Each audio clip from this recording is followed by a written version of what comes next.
A woman inherited her late grandmother's sofa and is shocked when she reveals what is inside. A young single mom nurses her sick grandmother devotedly, but when she passes away, all she gets is an old couch. Before the video starts, please subscribe to join our community. Your support helps us grow, and hit the notification bell to stay updated with our latest content. For Deborah Marks, giving her terminally ill grandmother all the help and support she could was not a duty, it was a pleasure.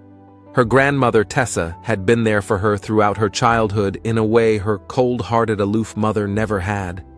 Now that Tessa was in the final stages of her life, Deborah wanted to be there for her, despite the many difficulties her life as a single mother of two entailed. Her mother, Martha, was as indifferent a daughter as she had been a mother. So the comfort of Tessa's last days lay in Deborah's hands. So when Tessa begged to be allowed to die at home, it was Deborah who asked for 6 months of unpaid leave from her job and moved into her grandmother's house with her 2 children. Meanwhile, Martha had booked herself a 3-month world cruise and saw no reason to cancel it. Over the next 4 months, Deborah nursed Tessa tenderly, caring for her as if she were one of her babies. As our grandparents and parents are there for us in our first moments, we should also be there for them in their last days. When Tessa's pain lessened, she and Deborah would spend quiet hours talking, and the older woman would reminisce about her life. Deborah would hold her thin, gnarled hands and kiss them. "I want you to know how much I love you, Granny," she whispered every day. "You'll always be in my heart."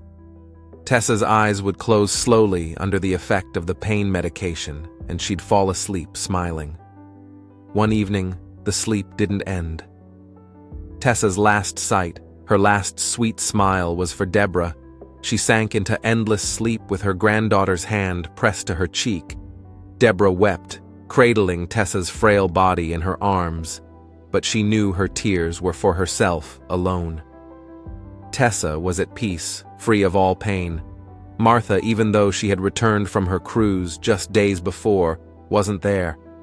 She'd told Deborah that the smell of sick people made her nauseous, and she'd said it loudly enough that Tessa heard. Deborah picked up her phone and called Martha.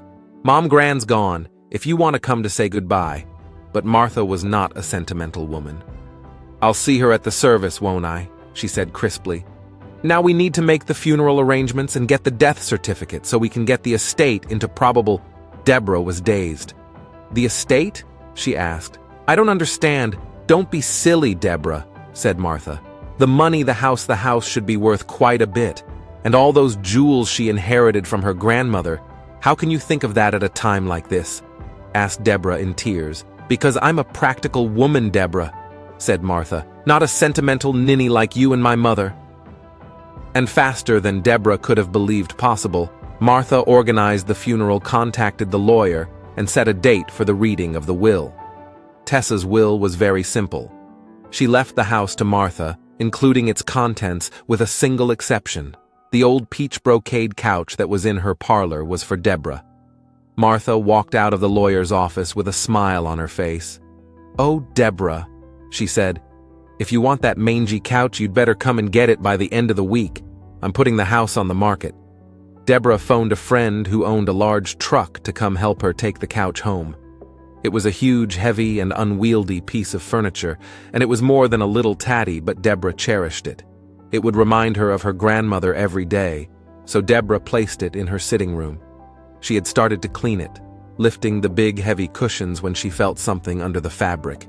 Deborah turned the cushion over and saw a big zipper. She opened it and found a large black velvet bag. Inside the bag were jewelry boxes and an envelope with her name on it. Deborah opened the envelope and read her grandmother's last message. "My dearest Debbie, I want you to know how much I've loved you. What a treasure and a blessing you've been in my life. I wanted to pass on to you the jewels my grandmother gave me, but I know my daughter all too well. Martha would find a way to cheat you, so I'm giving them to you this way, so you can enjoy them, and she will never know. Remember I love you, my dearest, and remember me, and one day pass on my legacy to your own granddaughter." Inside the boxes was a glittering array of priceless jewels, but Deborah saw them all distorted by the rainbow of her tears. As for Martha, she spent weeks turning Tessa's house upside down, looking for the jewels and found nothing. Her cold heart and her greed had profited her little, and she was never loved by her own grandchildren the way Tessa had been loved by Deborah. What can we learn from this story? As our grandparents and parents are there for us in our first moments, we should also be there for them. In their last days, Deborah gave back to Tessa all the love and care she'd received as a child. The selfish end up losing what they scheme for Martha's greed, and coldness lost her what she most wanted, her mother's valuable jewels.